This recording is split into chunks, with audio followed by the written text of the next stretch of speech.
Hey guys, HDvee here and welcome back to a brand new video. Now, as we all know, shiny hunting can be a very tedious task. We can go days, weeks, months even without finding a shiny Pokemon. And with the release of the Crown Tundra in Pokemon Sword and Shield, there are a bunch of new shiny Pokemon to hunt. There's new legendaries and there's even a new method to obtain these differently colored Pokemon. But which ones are the hardest to get in the second expansion pass? Well, in today's video, we're going to be going over the top 5 hardest Pokemon to shiny hunt in the Crown Tundra. So if you're excited for today's video, please do drop a like down below. It really does help out. Make sure to leave a comment as well. What are the shiny Pokemon that you are struggling to get? And of course, subscribe if you're brand new. We do daily Pokemon content with videos, live streams, all that good stuff every day on this channel. With all of that out of the way though, let's get into the video, and I really hope that you enjoy.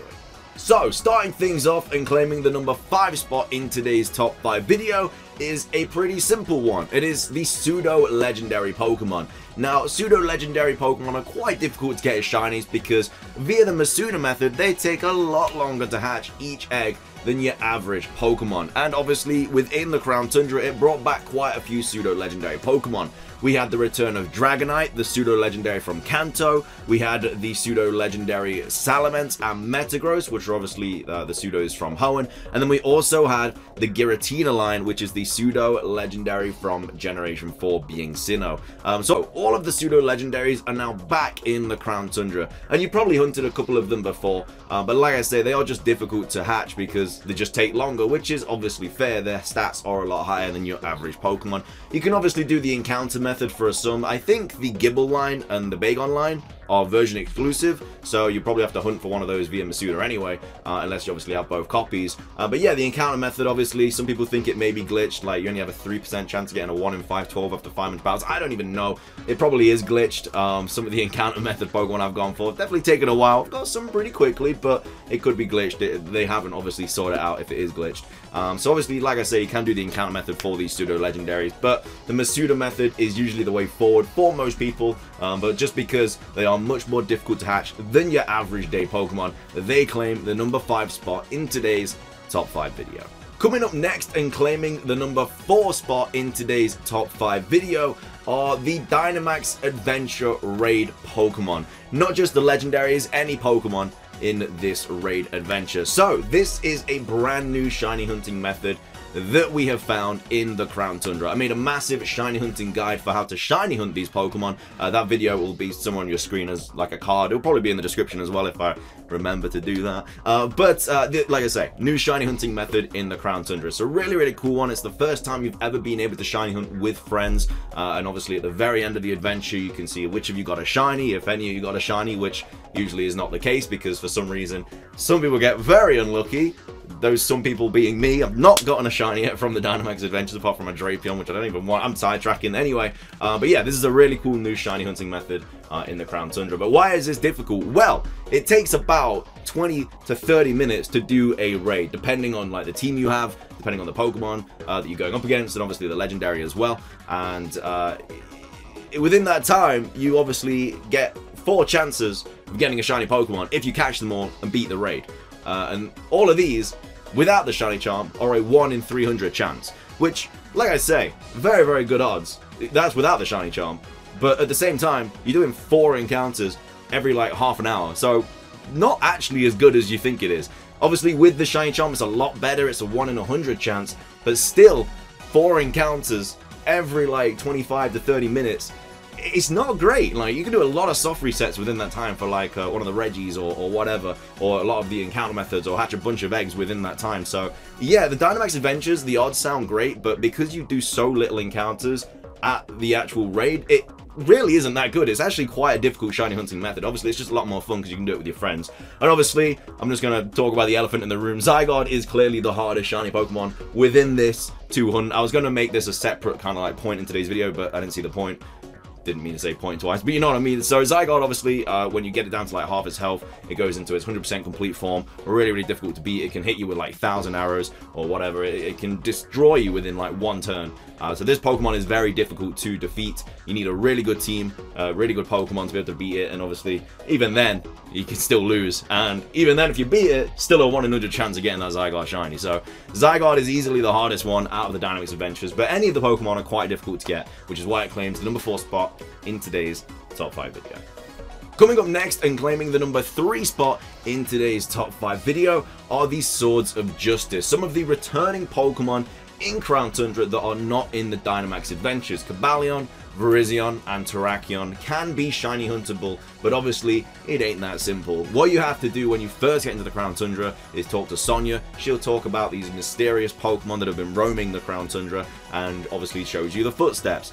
So what you have to do is find 50 of the individual footsteps for these legendary Pokemon to be able to encounter them, which can take a while. You know, some of them are pretty hidden. Virizion was definitely the hardest for me. It was just like so hidden within like the grass and stuff. It's so difficult. But then once you find all the footsteps, you obviously go and talk to Sonia. She shows you the location of the legendary, and then obviously you go find it roaming around. But still, then you gotta shiny hunt it. So you gotta soft reset it or whatever. A lot of people do the camping method, which apparently if you open Pokemon Camp then close it, it's quicker. I don't even know. I'm not even attempted it because I got them all in Ultramoon because I thought that'd be easier to get them in. But either way, yeah, you gotta find all the footsteps and then you gotta shiny hunt them as well. Very, very annoying, very difficult, but yeah, they're really cool shinies anyway if you do eventually get through it. But that is why the Swords of Justice claim the number 3 spot in today's top 5 video. Coming up next and claiming the number 2 spot in today's top 5 video are Regieleki and Reggie Drago. I know, the bane of my existence. Regidrago is not popping up for me, but these are 2 of the legendary Pokemon that are not shiny locked within Crown Tundra, which is really cool because usually when a new legendary comes into the game, usually shiny locked because Pokemon love us that much. But yeah, obviously not easy to hunt. So basically, you choose one of them. You can't get both. So once you've made that decision, you can then start shiny hunting it. And obviously, you have to input that pattern every single time if you're not soft resetting, and then you can run away, you can battle it. Now, obviously, a lot of people were saying you can just battle it 500 times, just like the encounter method, your odds will go better.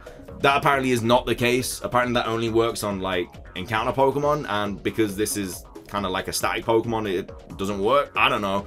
But yeah, so you're a 1 in 1,365 chance every single time of getting one of these with the shiny charm. Without, it's a 1 in 4,096. But yeah, these just seem to not be popping up for many people. Like, I think I'm about 2,000 encounters for Regidrago, so I'm a way over odds. I know there's a lot of other people that are way over odds on these. And this isn't just the Regidrago and Regieleki as well. This is for Regice, Regirock, Registeel. They've all got the same odds. You have to put the pattern in every single time, I think. And yeah, not easy to hunt in the slightest. Can get very repetitive, very annoying. But yeah, they are kind of cool. But obviously they're difficult to catch as well, so you need to obviously be very, very prepared for when you eventually do find the shiny. But yeah, all the Reggies in Pokemon Crown Tundra, very difficult to shiny hunt, which is why they claim the number 2 spot in today's top 5 video. Finishing things off though, and claiming the number 1 spot for today's top 5 video is Reggie Gigas, the other Reggie, the creator of the Reggies. Now, Reggie Gigas is a very, very annoying Pokemon to just find in the first place. So what you have to do is have every single Reggie in your team, being Regirock, Regice, Registeel, Regidrago, and Regieleki. Well, that's already a problem because you can only choose either Regieleki or Regidrago. So you either have to trade with a friend so you can do this Reggie Gigas hunt, or you just have to play through the game all over again on another account to get the other Reggie that you need to then import it onto your main account for then to be able to obviously go and hunt Reggie Gigas. But anyway, once you've done that, which obviously is quite difficult, you then go to Snow Slide Slope, which is always difficult to say, and then you make your way to the Watt Trader near the fly marker. Then you head on down to Giant's Bed, and there'll be an unused raid location surrounded by 4 rocks. This is where you're going to want to interact with the raid marker, but like I say, make sure you got all the 5 Reggies in your party. This will then begin a battle with a Dynamax level 100 Reggie Gigas, and that's how you obviously obtain this Pokemon. Luckily though, it's not like the raid adventures where you can only see if it's a shiny at the very end of the raid.